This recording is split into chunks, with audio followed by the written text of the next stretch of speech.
Muitos são os motivos pelos quais geralmente busca-se a prática de artes marciais, e um dos mais frequentes certamente é o fator defesa pessoal.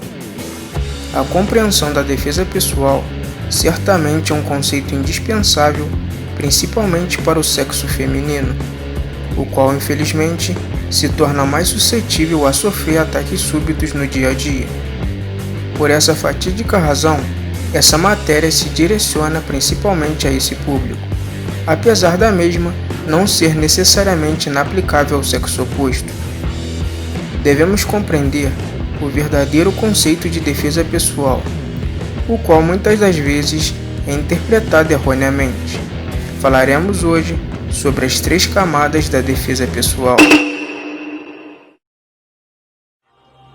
Quando falamos ou ouvimos sobre defesa pessoal, comumente interpretamos tal termo como a preparação ou habilidade espontânea de confrontar fisicamente um potencial agressor em qualquer circunstância, tornando esse conceito não uma defesa, mas um verdadeiro ataque pessoal.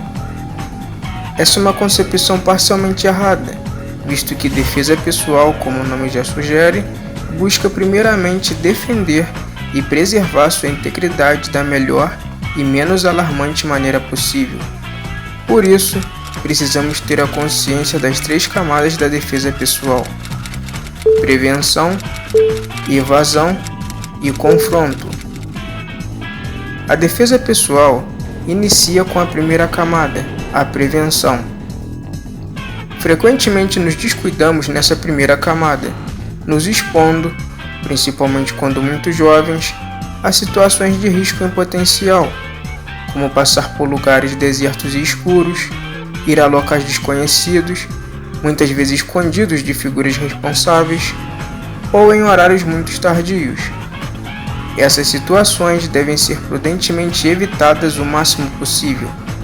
É compreensível que por vezes essas circunstâncias se tornem inevitáveis, por conta de grades de estudo ou trabalho, e com isso, as opções de solicitar uma pessoa para acompanhá-la durante o percurso ou ainda permitir que alguém esteja ciente de seu horário de saída ou local podem ser fatores determinantes para sua preservação e defesa pessoal. Suponhamos que todas essas prevenções já mencionadas sejam tomadas na medida do possível, mas ainda assim seja inevitável sua passagem por uma situação de risco. Nesse caso, entramos na segunda camada da defesa pessoal, a evasão. Devemos lembrar que a força, habilidade e condição armada de um potencial agressor nos são desconhecidas, e com isso, antes de mais nada, devemos evitá-lo para que não se corra o risco de vir a conhecê-las.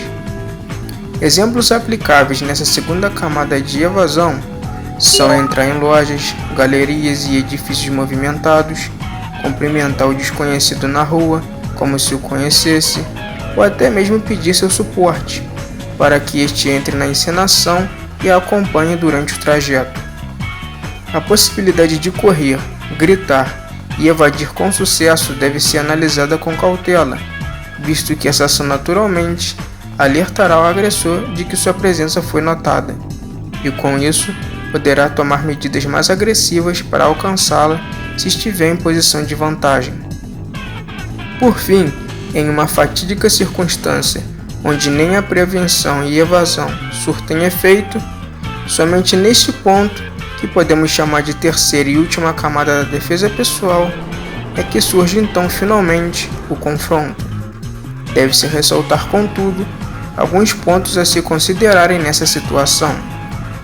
Primeiramente, a probabilidade do agressor possuir uma força relativamente maior é quase definitiva, o que é biologicamente natural.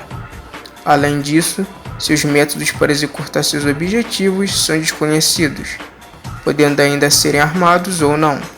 Levando esses aspectos em consideração, é importante analisar a circunstância com prudência e preferencialmente reagir apenas em situações que realmente ponham sua vida ou integridade física em jogo.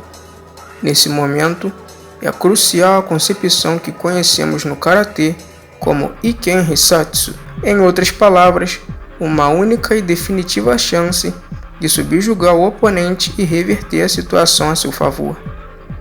É essencial possuir essa concepção em mente e desempenhar toda a força e concentração possíveis nesse único instante, visto que a falha do mesmo poderá não abrir brechas para uma segunda tentativa. Nesse breve momento, deve-se buscar uma oportunidade de atingir pontos vulneráveis do agressor, que o desabilitem temporariamente, como o rosto ou testículo, permitindo assim à vítima escapar e retornar para a segunda camada. Esses ataques podem ser auxiliados com utensílios ordinários do dia a dia, como chaves e moedas entre os dedos, unhas pontudas e até mesmo encartes bem dobrados que serão direcionados ao rosto do agressor. O conhecimento em artes marciais como o karatê certamente é um grande e recomendável diferencial para poder se defender em situações como essa. Ainda devemos nos recordar de sempre prestar os devidos socorros e comunicar às entidades competentes em caso de suspeita.